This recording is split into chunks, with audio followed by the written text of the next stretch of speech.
Hijriah. Tepatnya Pelantikan 400 pejabat lingkup Kota Makassar dilakukan secara bertahap. 200 pejabat dilantik pada hari Senin 6 Mei 2019 di kawasan Kandrerong Karebosi. Sementara 200 pejabat selanjutnya dilantik 1 hari kemudian.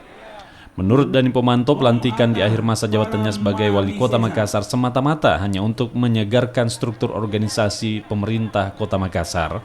Selain itu, Dani juga mengatakan pelantikan ini sesuai aturan dan telah melalui proses verifikasi di Baperjakat. terima kasih Wali Kota Makassar.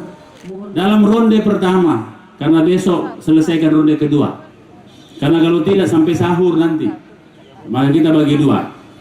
Pertanyaan tentunya, kenapa saya melantik begitu banyak pegawai atau struktur pemerintah Kota Makassar?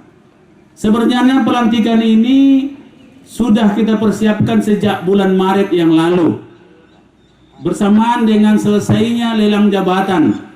Akan tetapi karena Maret itu mendahului pemilu, saya mengundurkan jadwalnya karena takut nanti pelantikan ini diartikan konsolidasi memenangkan salah satu kandidat. Sangat berbahaya. Itu sebuah risiko pada momen-momen politik nasional seperti ini. Yang kedua,